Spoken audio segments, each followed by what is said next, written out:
make those profits. We're fighting this war for our brain. All right. Hey, good morning, everybody. We're fighting Let me this get the music war down here. for our brain. Start with this. Start with saying, I'm enough. I'm enough. Just rewired your brain. In this moment, I Did choose you just joy. rewired Your brain. In this moment, I am filled with gratitude. You just rewired your brain. All right. Hey, session 3. Let's get started. Hey, good morning, everybody. For those of you that I have not had the privilege of standing on stage in front of before, my name's Sean Murphy. I'll be your conversationalist host for this next little bit. We're doing a series on how your DMP can help with your marketing and why, if you don't have your DMP, a lot of people have a tendency to disregard, to not connect with you as you're starting your online business, your conversation, your whatever it is that you're going to go do. If you're going to do what Zig Ziglar says, sell, which is the transference of enthusiasm, there's a lot more than just enthusiasm that gets transferred. It is the whole idea of who you are, what you are, and mostly it's about the things that you never speak of, right? Who you are speaks so loud, I don't need to hear the words that you're saying. So we want to talk about today the one problem that your business actually solves. See, we often say, I just want to help people, or we can help everyone. It may be true, but let me explain to you some of the psychology of why that doesn't sit well with your prospect.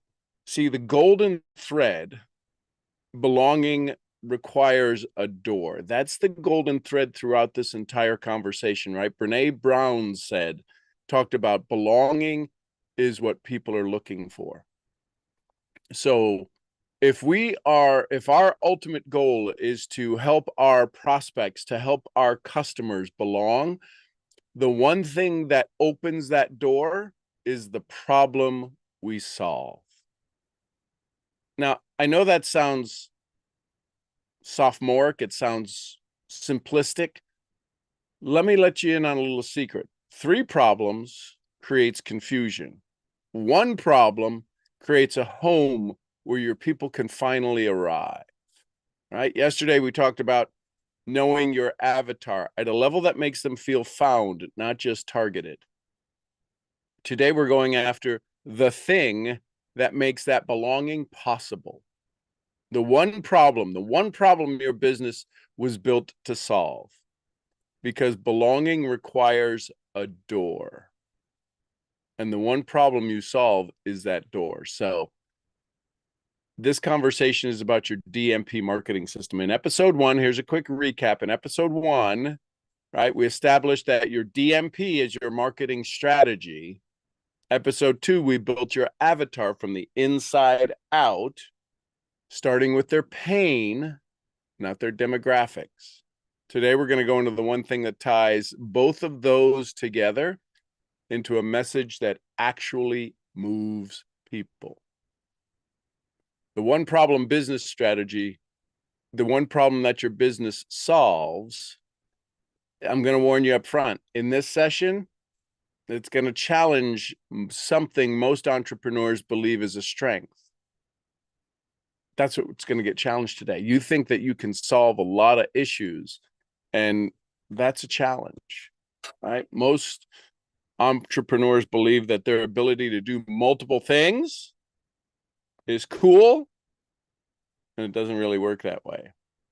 So here's the multiple problem trap. The brain receives confusion. So here's what I see constantly with entrepreneurs who are working hard and not getting the traction that they know they can get. They have a list of everything they help with, 5 things, 6 things, maybe 10 things, and they pull it and they put it all in their bio, their website, their ads, their social media posts because they don't want to leave anything out. They don't want to exclude anyone. Well, think about some of the most exclusive clubs in the world. Why are they so exclusive? Because the majority of people can't be a part of it. So you want to put 5, 6, 7 things, 10 things up that you solve, that you serve, that you fix, that you take care of. And it might be true. Here's the challenge. As a result, nobody knows what you actually do. Here's the neuroscience behind it. The human brain is a pattern recognition machine. You would agree with that. It's constantly sorting incoming information into categories: relevant, irrelevant, relevant, irrelevant, threat or opportunity, threat, irrelevant, or opportunity. It's constantly doing that. Clear or confusing. It's constantly recognizing these patterns. And when something is confusing, we all know this, a confused brain does what? The brain does not lean in to try harder to understand it. The brain moves on. Every time you present a potential client with 5 things, 5 different things, 6 different things, 6 problems you can solve, 6 challenges you can fix, you're creating in psychology what's known as a cognitive load. And cognitive load kills conversation. Not because the offer isn't good, because your brain can't hold 5 things simultaneously and make a decision. It shuts down. You want me to prove it to you? How many of us have ever seen somebody turn down the radio when it's raining, or you're getting close to the place where you need to make that last couple of turns to get to somebody's house or to get to some location, and you turn down the radio? You weren't listening to it. It's literally the cognitive load being put upon your brain that it can't make decisions. The radio, a lower volume radio, doesn't change anything. It's literally the cognitive load. So entrepreneurs who build the biggest audiences, the most loyal clients, the most powerful personal brands, all have one thing in common. They're known for the one problem, the one transformation, the one clear signal. That's not a limitation. It's an authority. I need you to hear that. So, how do you find the one problem? The one problem lives at the intersection of all of those 3 things. It comes directly from your DMP and your avatar work. First, the pain. What's the pain your avatar can't stop thinking about? Not a pain, the pain. The one that shows up in their 2 a.m. conversation with themselves. What causes them to wake up and start scrolling for an answer? If you did the workbook from episode 2, you already wrote this down. Yeah, there's a workbook that goes along with all of this. Make sure you have that. Look at what you wrote down for the deep pain. Look at what you wrote for their deep pain. The one they never say out loud. That is the direction. Second, the transformation your DMP is built to deliver. Your purpose doesn't solve 10 problems, it solves one at the deepest level. When you look at your DMP and ask, what is the singular shift I'm here to create in someone's life? The answer to that question is the core to your one problem. I want you to pay attention to that again. When you look at your DMP and ask, what is the singular shift that I create in someone's life? That's the answer to the core of your one problem that you solve. And third, the gap. The gap is everything they've already tried that's failed. It's failed to close the gap they're currently in. Do you realize that the majority, listen carefully, the majority of conversations, the reason why people buy a lot of things is because they feel that it'll help them close the gap.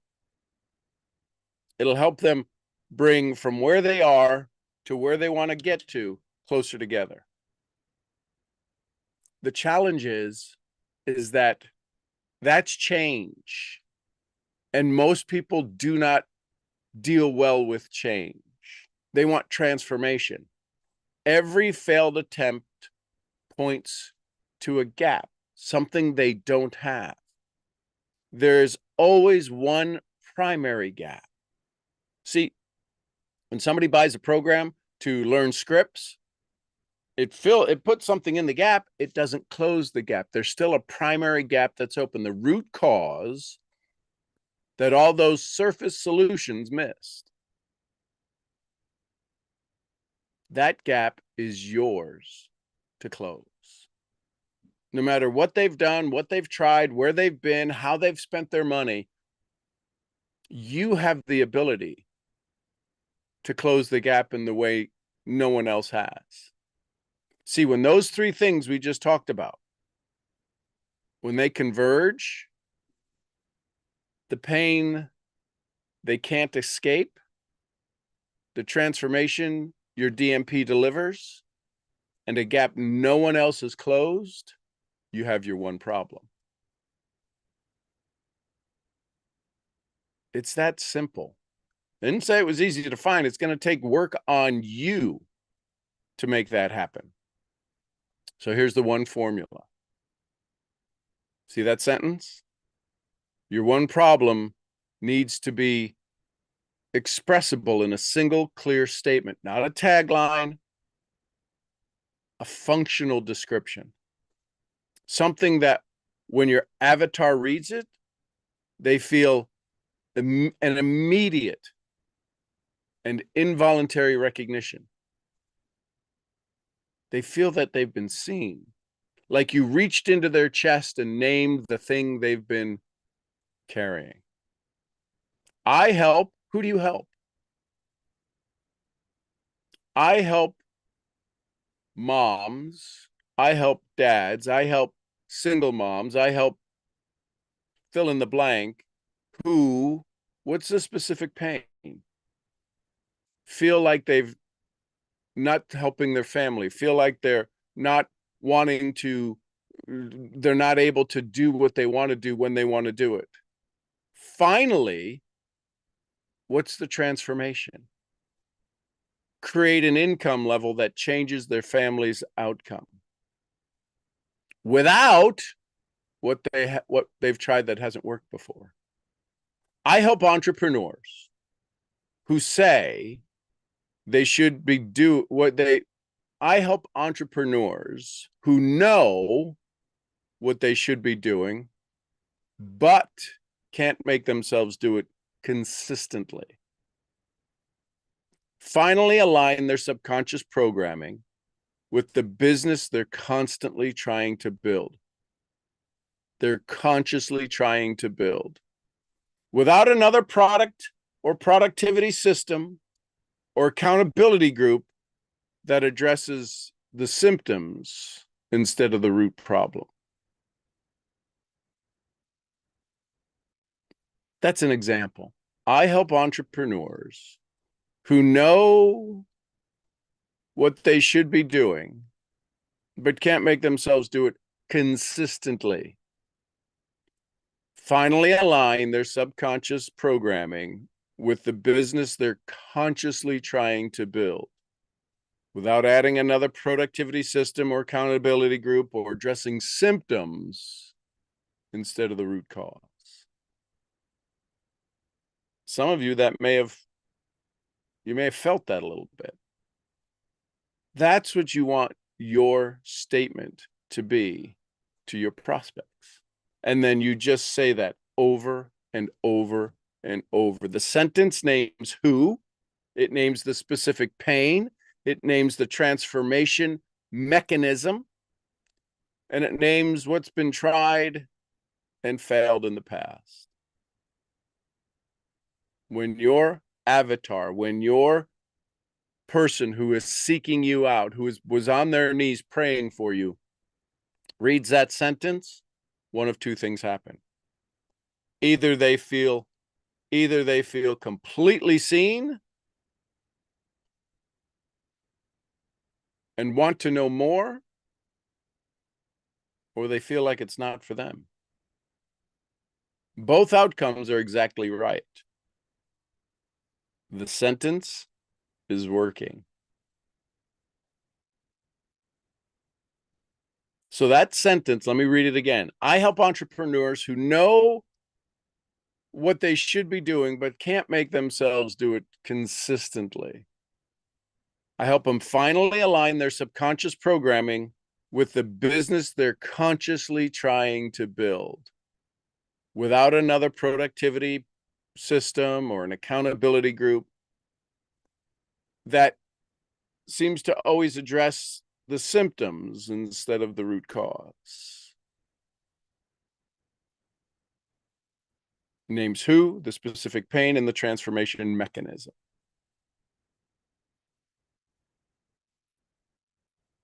So,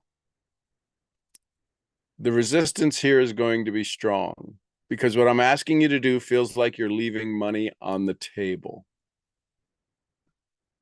But what about the other people I can help?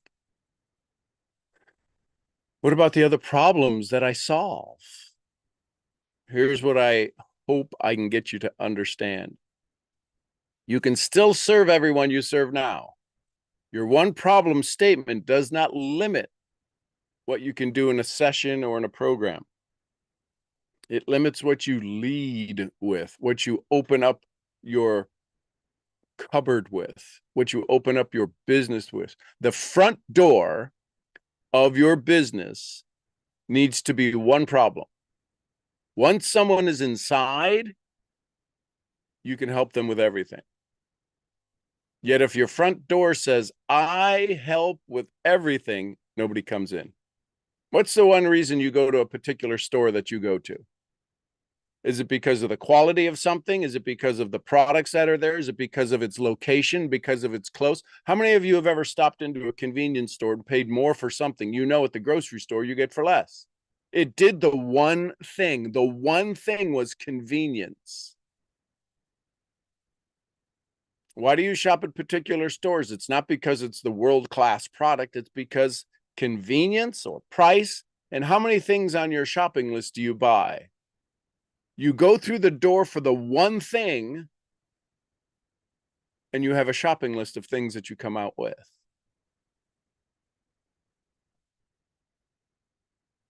It's critical that you find your one thing. Think about the last client who found you and immediately felt like you were exactly right for them. What was the one thing they said? That's your front door. Everything else is what happened after they walked through it. Remember, this is where belonging happens, not where you try to help everyone. When you solve one problem so specifically and so deeply that the right people feel like it was built just for them. When someone reads your one problem statement and feels found, that is the belonging moment. This is the moment before the sale that makes the sale inevitable. I want you to listen to that sentence. This is key. Do you have conversations? Can you put somebody in a place that the sale is inevitable? If the sale isn't inevitable, you might need to look at your language. You might need to look at what you're pulling from the prospect, from the avatar, from the client. If your dialogue does not make the sale inevitable, it's going to happen. Your front door has a limitation. It's an invitation. Your front door is an invitation, and only the right people will walk through it. If that invitation isn't clear, isn't precise, isn't presented correctly, the sale isn't inevitable. So let's wrap this up. That's episode 3. In episode 4, finding where your avatar actually lives online. Because once you have your one problem locked, We're going to find the exact places where your people are already gathering and start showing up there before we spend dollars on ads. Wouldn't that be cool? Write your one formula problem statement. Use the formula, say it out loud. If it doesn't make you a little uncomfortable, it's probably not specific enough.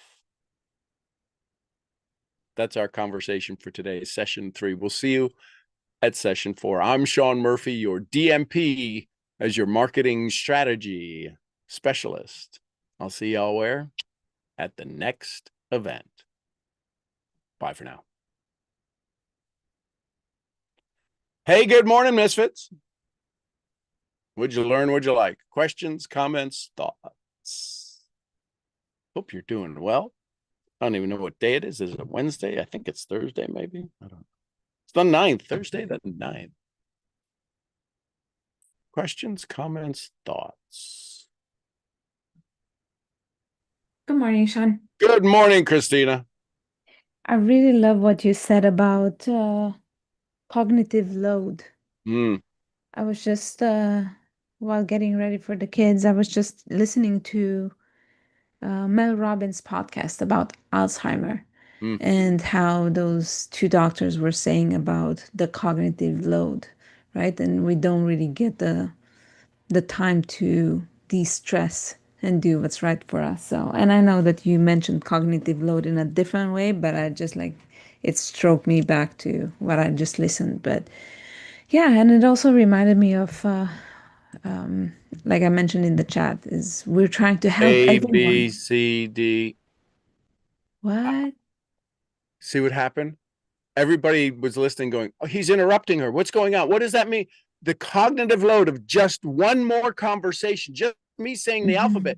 Your brain tried to figure out, why is he saying the alphabet? And what's she talking about? Now I forgot what she was talking about. That's cognitive load.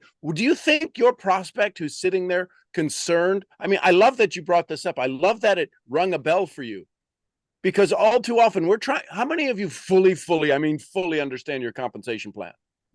What do you think your prospect understands of your compensation plan? What do you think they understand of your flagship ingredient? What do you think they understand of your marketing team, your management team, the online thing, the how they even get to their password of the back office? The cognitive load, they don't teach this. They don't talk about this in sales training because they want you to buy the product. They don't want to make it complicated. I'm not making it. I'm demystifying why we struggle. So I'll let you continue. Thank you. It's just a cool example. And and again, not, I wouldn't really say it's nothing new that I haven't heard before, but it just It is helps nothing to, new. it helps to just reinforce that, we're trying to help everyone, but I learned to niche down. And while you might think that you're losing out on everyone else that you're not talking to, is really helping you to find your people. So, yeah. I love that. And the people that you can help is in the thousands. Out of the billions, it's in the thousands. It could be the tens of thousands. Because here's what happens. How many of you have ever heard of the telephone game, right? Where you whisper into somebody's ear, you're sitting around the kitchen table, you whisper, and by the time it gets around, it ain't nothing like you started off with. That's why this business model called network marketing works. Because if you hear my story and it's my story, you're going to hear my story, and then you're going to make it your story. And you can reach thousands of people that I'll never be able to reach because they need to hear your story, not my story. And then if you teach it well, and if you teach them own your story, they get to tell their story, which reaches thousands of people that you'll never reach. And that's how this leverage goes on. Yet there's a common thread: belonging. Belonging. We're part of a community. One of the things that I love early on is that when I was building my network marketing business, whichever business it was out of the 4, I think I built large, is the first thing I would do is introduce them to the team. I go, hey, listen, if this sounds good, if you're a 7 or above, let me introduce you to the team. Because these are the people I work with regularly. These are the people that are my front line, that are my community, that are a part of who I work with. And if you haven't sponsored anyone yet, it's the people that that enrolled you, that you go see at the meetings. The faster we can get somebody to think this is bigger than you, this is bigger than me, the faster they can say, oh, I could be a part of this versus I could join you. Yes, people join you because of you, join the business because of you. It's not only because of you. And that's what this does, is it helps them see, oh my gosh, there's people here who are just like me. Because no matter how similar you might be, two firefighters having a conversation, there's a huge difference. You're in the business and I'm not. They need to see other people that are like them, that aren't being presented the business, that are being shown, wow, there's a lot of people in here that are like me, who want more. So yeah, if we don't do something with the cognitive load, the overwhelmingness of our listen, you guys know my story. My first year, I was the cognitive load master, the CLM, to the tune of $80,000 was my first year in business. Wait for it, in debt, because I just loaded people's brains up. After that, I started asking, hey, how do you want to get started? I took away the cognitive load, and I tried to offload the challenges they were going through. If you truly want to help somebody, carry their load. What does that mean? It means find out what is their biggest problem and see if you can help them lift it, carry it, make it smaller, chip it away, do something with it. Yet most people want to get through their presentation. Let me spend 45 minutes telling you how good we are and how crappy you are. Well, that's not what I'm saying. That's what they're hearing. So, questions, comments, thoughts? Thank you, Christine. Thank you. Thank you. Good morning. Good morning. How are you, Adrian? I'm good.